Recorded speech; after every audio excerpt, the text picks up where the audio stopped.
La crisis de la deuda cubana sigue sin solución. ¿Cómo están amigos? Bienvenidos a Noticias Importantes. Comenzamos.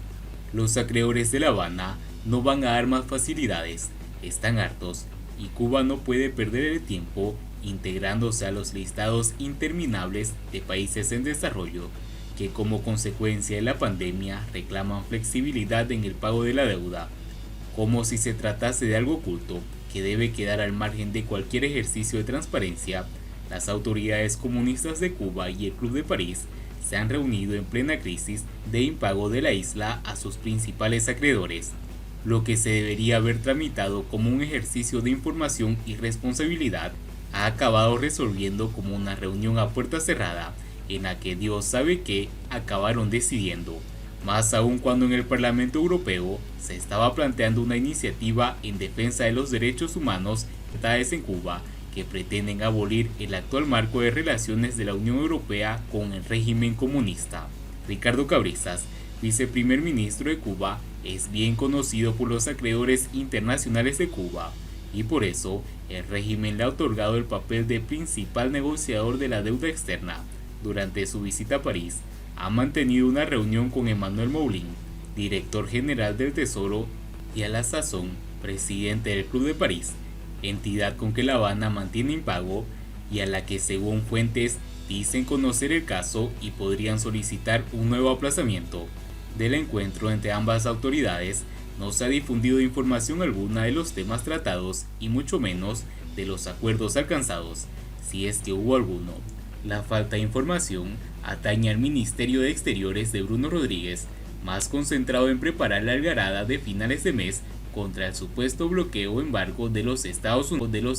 Unidos, que tantos réditos le da cada año al régimen comunista. Por ello, de la negociación de la deuda, a pesar de su relevancia para la economía de los cubanos, no se ha ofrecido detalles sobre su contenido. La tesis general, en la que coinciden expertos consultados, insiste en que los dirigentes comunistas han solicitado un nuevo aplazamiento de la deuda de Cuba que mantiene con los 14 países que integran el Club de París, entre ellos España y Francia, con los intereses inversores y empresariales muy destacados de la isla. Desde 2019, Cuba anunció dificultades para asumir los pagos de la deuda con puntualidad.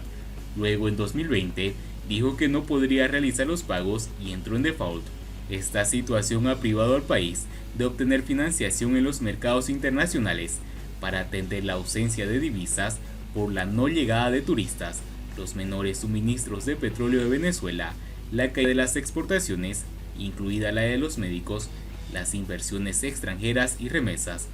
Un escenario muy complejo para una economía que, por su ineficiencia y productividad, debe importar productos y alimentos por más de 2.000 millones de dólares al año. La crisis de pago de Cuba tiene su origen como consecuencia de los generosos acuerdos de 2015 con el Club de París,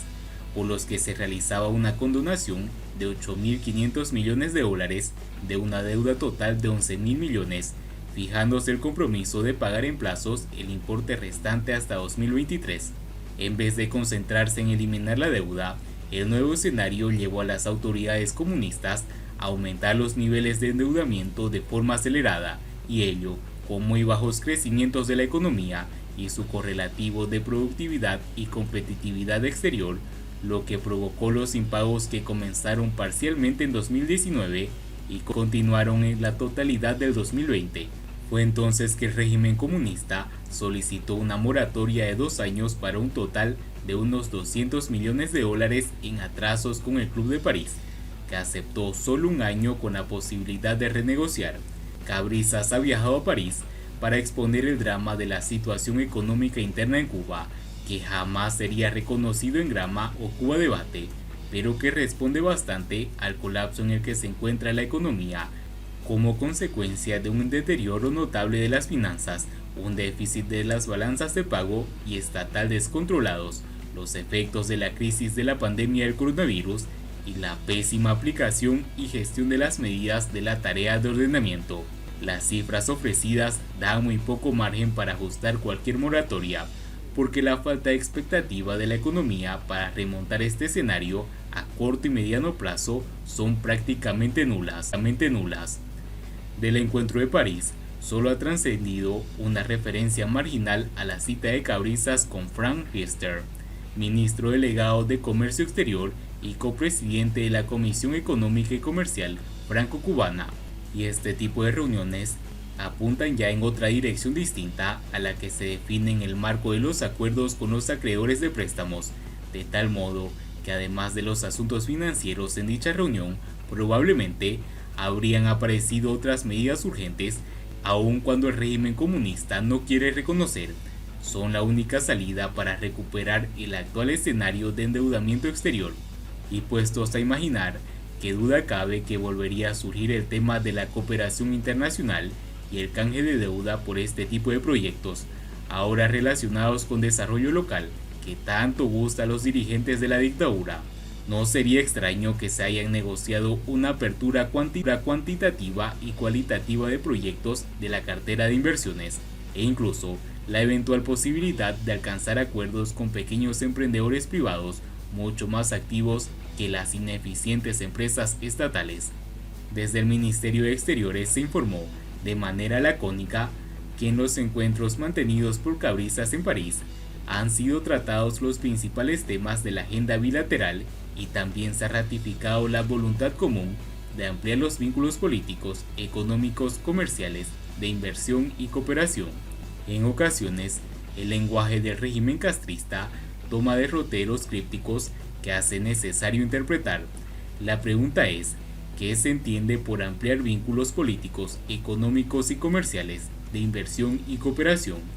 Si no se amplía más, es por la voluntad de la dictadura cubana y por otra parte, porque no hay mucho más para ampliar en las condiciones actuales, lo que cualquier extensión de estos vínculos debe orientarse hacia nuevos ámbitos que hasta ahora no han sido explorados en las negociaciones.